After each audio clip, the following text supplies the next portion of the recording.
kid who swings a golf club like a dream. I'd like to try to qualify him for the U.S. Amateurs. Coming to Apple TV Plus. What's your name? I'm not into older guys, but I'm flattered. A new comedy series, Stick. I don't want to go on this trip. Your mouth's saying one thing, but those eyes are saying something else. From the home of Ted Lasso. This is your shot at redemption? This is your mulligan? Owen Wilson. This game takes and it takes. The game's finally giving me something back. Stick. You know Arnold Palmer? Iced tea, lemonade, mix it. I'm missing a nap for this. Streaming June 4th on Apple TV Plus. Whatever the occasion, effortless elegance is right this way. Because Hilton brings you new ways to stay courtesy of the Nomad London. And it doesn't stop at award-winning dining in a space draped in velvet and illuminated by vintage chandeliers. No, this day goes beyond with unparalleled personalized service and attentive hospitality. Oh, and did we mention the Nomad London can be booked using your Hilton Honors points at Hilton.com? Hilton, for this day. USAA knows dynamic duos can save the day, like superheroes and sidekicks or auto and home insurance. With USAA, you can bundle your auto and home and save up to 10%. Learn more and get a quote at USAA.com/bundle. Restrictions apply. Are you still quoting 30-year-old movies? Have you said cool beans in the past 90 days? Do you think Discover isn't widely accepted? If this sounds like you, you're stuck in the past. Discover is accepted at 99% of places that take credit cards nationwide. And every time you make a purchase with your card, you automatically earn cash back. Welcome to the now. It pays to Discover. Learn more at discover.com/credit card. Based on the February 2024 Nielsen report. McCrispy strips are now at McDonald's. I hope you're ready for the most dippable chicken in McDonald's history. Dip it in all the sauces. Dip it in that hot sauce in your bag. Dip it in your McFlurry. Your dip is your business. McCrispy strips at McDonald's.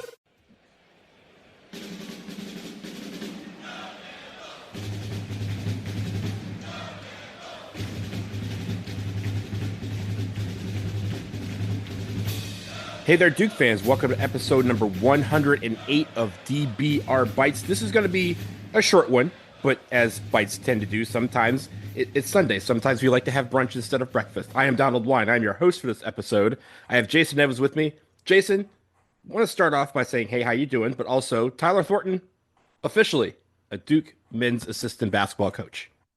Yeah, happy Sunday to you, Donald. It was almost exactly 24 hours after you and I broke the news that Tyler Thornton would be joining the Duke basketball coaching staff that it was officially announced by the team.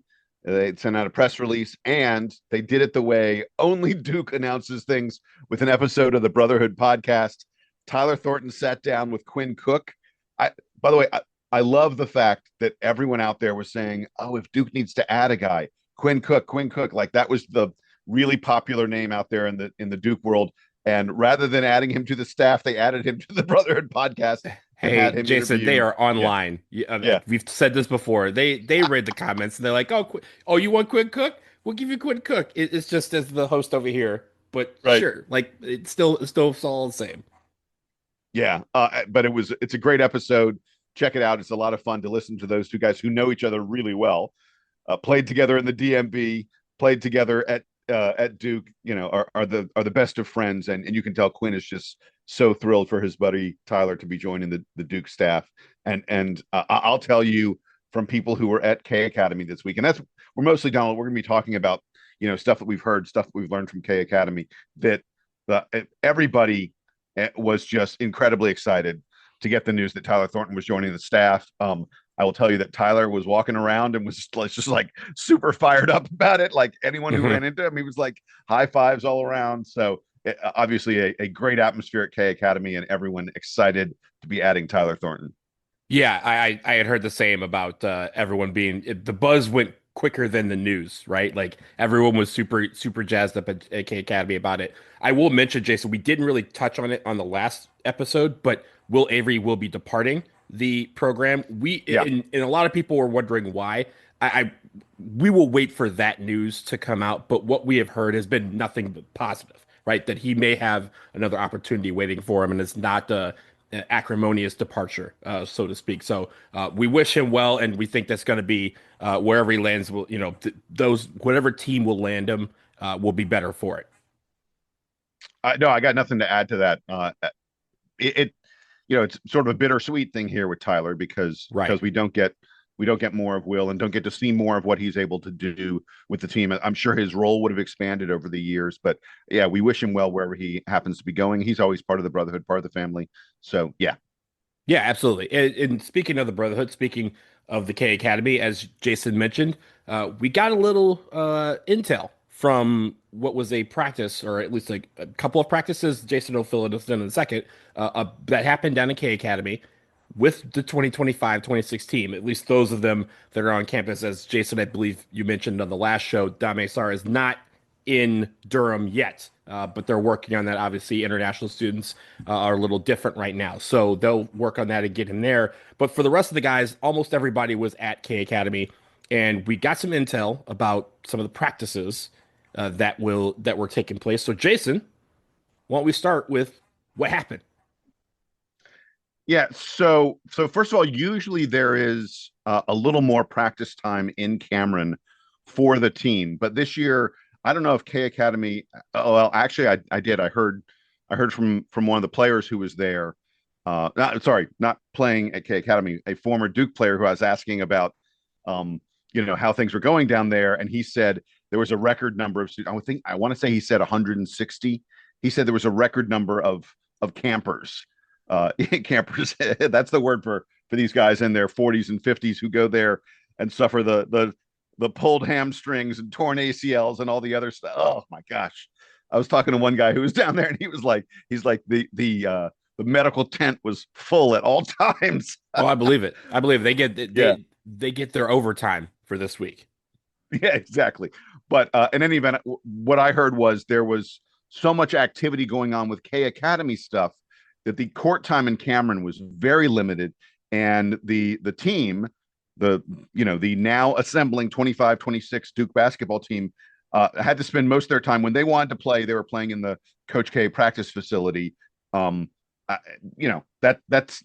not that surprising to hear, and they certainly have a nice full court in there that they can go, but it's not quite the same as when they get out there on Cameron and have a practice there. But I did have a couple people. And by the way, it's worth noting that the practice facility is largely closed. It's not easy to get into. There aren't stands that you can sit in and watch things the way you can in Cameron.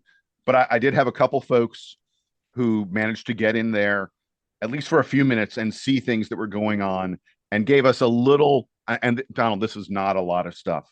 Very little hints about what the team is up to and what the team is looking like as they begin. And it's just the very, very beginning as they begin to come together. I will say that there is a general feeling, both, from people who got to watch the team play a little bit and from like the coaching staff and the such, that people specifically said, this is another special team.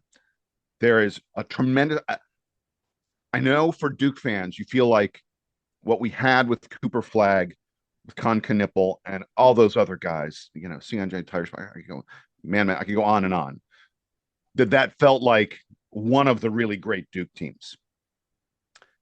What I'm telling you is that people are saying that this team that is coming together this year has a chance, to be as good. I don't know, but has a chance to be another very special Duke team.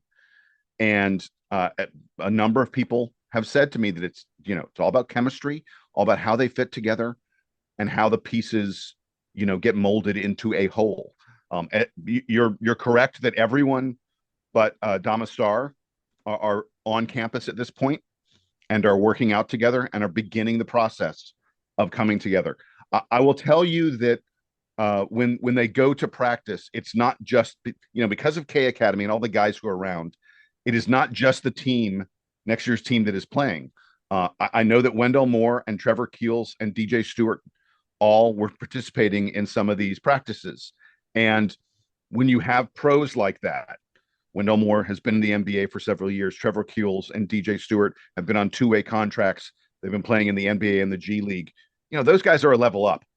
And what I was told was it really affected the guard play for the guys who are practicing. That Caden Boozer and Caleb Foster, especially, they were still bringing the ball up the court, but There's a little bit of a sense of them deferring to, look, when you can bring it up and get it over to Wendell Moore or DJ Stewart or Trevor Keels, you do that. You do it. Yeah.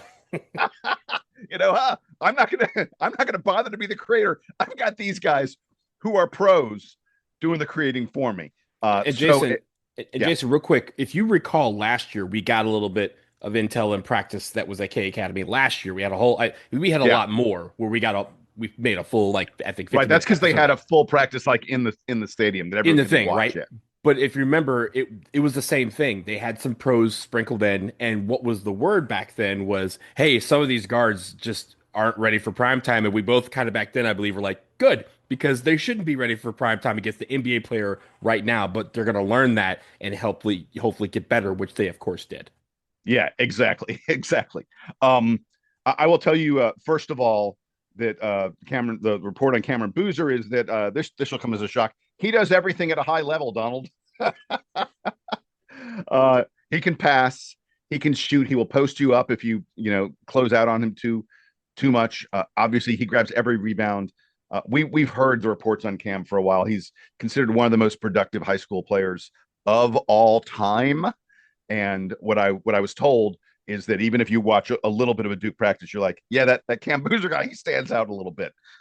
Yeah. I was talking a couple days ago with a friend who was at K Academy, and she was like, I'm reading her quote, Cameron is working out behind me. He is a Mack truck. Huge, solid, G's. So that, I mean, look, this guy is big.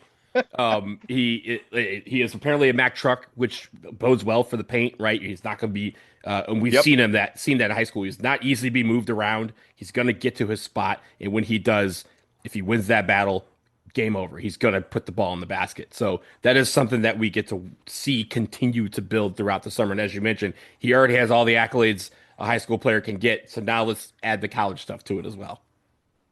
By the way, we were talking about who is playing and the such. The one person who was not playing was Malik Brown. Obviously, he had shoulder surgery very shortly after the Final Four.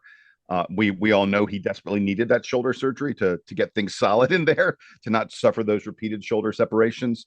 I've been told that his recovery is going even faster than expected, that this is something that they thought would take a little bit longer than it is so far appears to be taking, that he is already in the training room working out with the Duke trainers, lifting weights and stuff like that. So he's already putting pressure on that surgically repaired shoulder, and they are really thrilled with how his recovery is going. And I think that's a really big deal for this team. Malik is going to be, it's not a sure thing. In fact, I think it's fairly likely that Malik is not going to start, but I'm going to tell you right now, just like last year, he's going to be a huge factor every second that he is in the game with that defense. And I'm super excited for him to be fully healthy again. While I'm not necessarily concerned about his progression being quick, because as we know, shoulders are fickle, and they can go back and forth very quickly. I have a shoulder thing that kind of pops up from now and again, and sometimes I can lift my arms and I can do whatever, and I'm a beast. And then there's times where I can't lift my arm past my actual shoulder. So the fact that he's able to get back on the court quickly and start to test that arm, the physicality, right? Like against bumping into guys and seeing how it responds to that. That is what I'm more concerned about. Hopefully that is something where it's 100% by the start of fall practice. But if he's able to get back and start, again, getting physical in the paint and being able to withstand, pressure from other people, that is going to be the telltale sign that he's ready to go, because that's going to be a part of his game, right? Like, he's a guy that's going to be in the post. He's going to be going for rebounds. He's going to be going for steals. And we want him to be in a position where he can do that with no pain. Jason, let's take a quick break. On the other side, we're going to tease some of the new guys. We haven't talked really much about everyone other than Cameron Boozer, so let's talk about those guys, but let's do it on the other side of this break.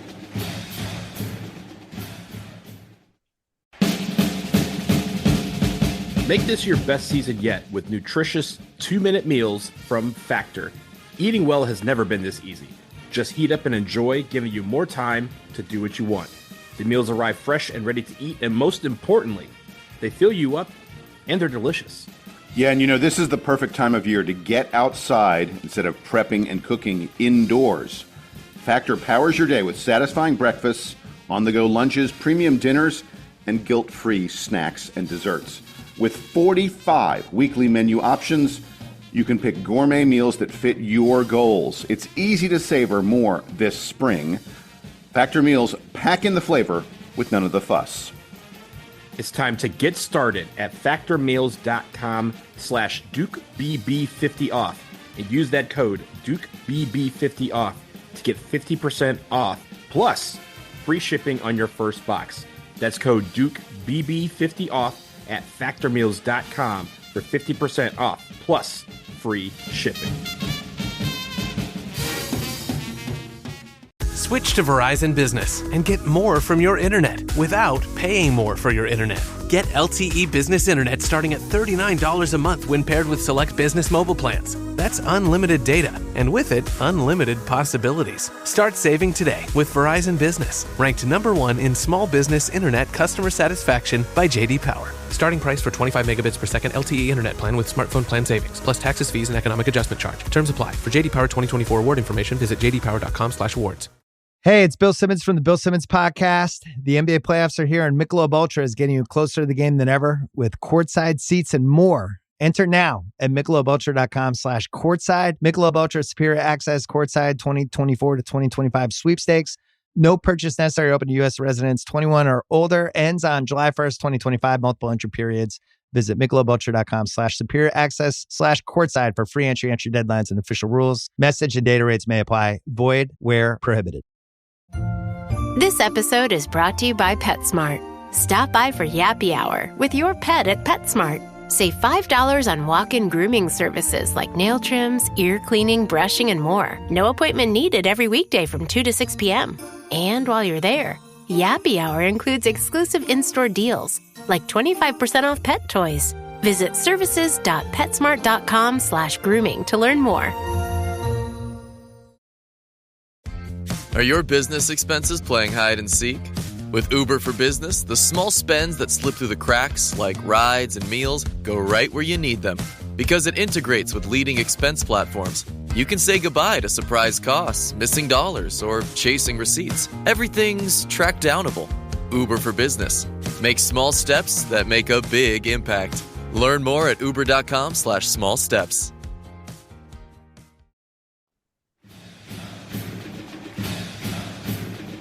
All right, Jason, we're back. As we mentioned before the break, you were about to tell us about some of the newcomers to the Duke Blue Devils, not just the freshmen, but some of the transfers that have come in. So what have you learned about them from the bits of intel that we've received? So even coming into these guys arriving on campus, there's been this buzz about Nick Hamenia. And by the way, a lot of people are saying like, oh, he's this year's Con Knipple. I think that's terribly unfair to try and put that on Nick. I don't think. I guess it's possible that Nick will be a starter. It's sort of I think it's between him and Damasar, who's going to start on the wing there. I think that Nick, I just don't think he's going to play nearly the role that Khan played last year. But I'm telling you, sort of the same way we were getting buzz on Khan, I'm just hearing everyone's like, that Nick Hamenia, man, is just a great outside shot, just pure. Everything when he goes up, you're like, well, that looks good. Everything about it looks fluid.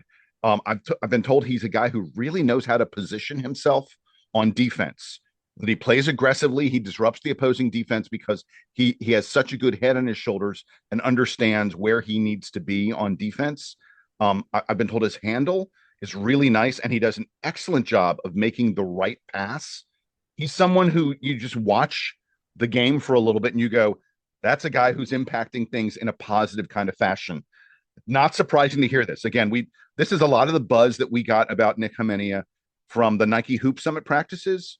When he was at the Nike Hoop Summit, you were getting this stuff where pro scouts, guys who are, really elite scouts were like watching the practices and being like, that dude, he knows what he's doing out there. So that is really good to hear if that's now translating to him at Duke.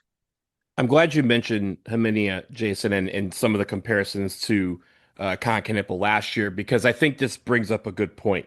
I think in thinking about this next team, it's very easy to try and compare it to last year's team or years past, right? This guy plays this type of role, he plays Yeah. the role of this other guy.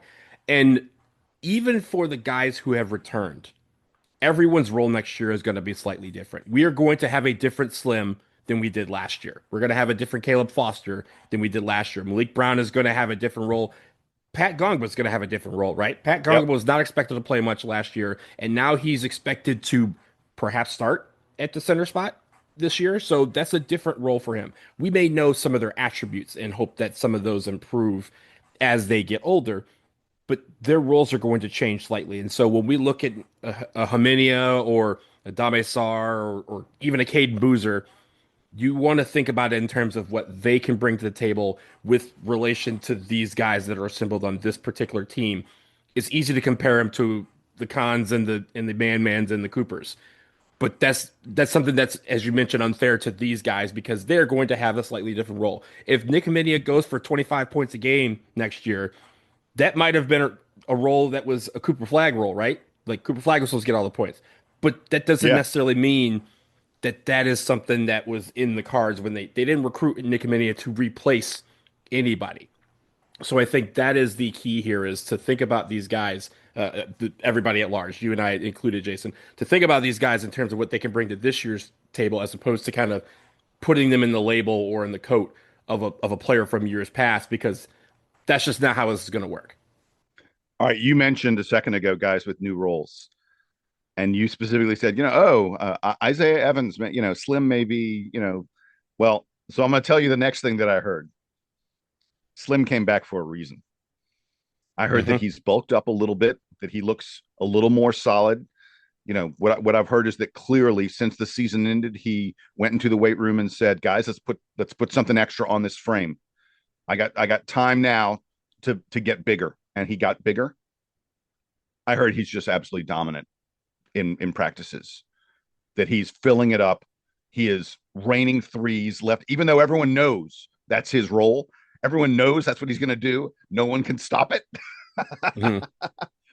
Again, my sources only saw, snippets of practices. They didn't get to, it's not like they sat there for an hour long and got to watch these guys playing, but in the little snippets they saw, the people who saw him reported back to me were like, oh, Slim can play.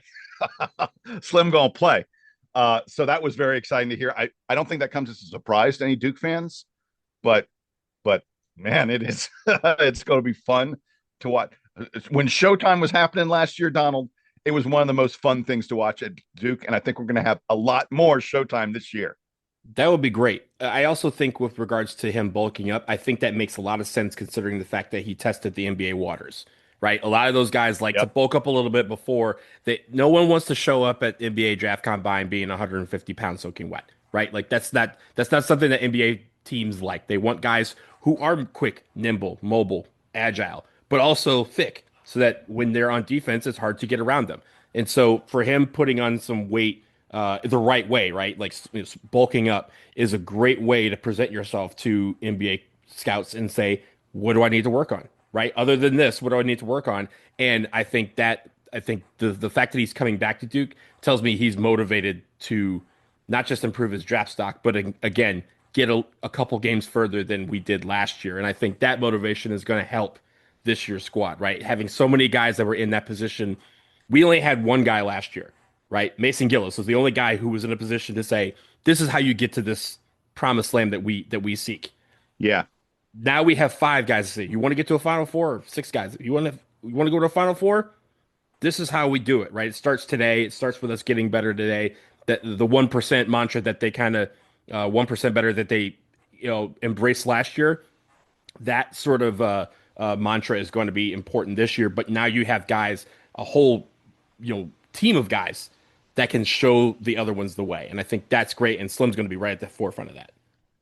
All right, so I have one more piece of intel that I was told from people who got to watch the team play a little bit. And it is the most surprising piece of intel. It is something that I've been sort of, skeptical about. And it's regarding Sebastian Wilkins, the last guy to come in to be a part of this team.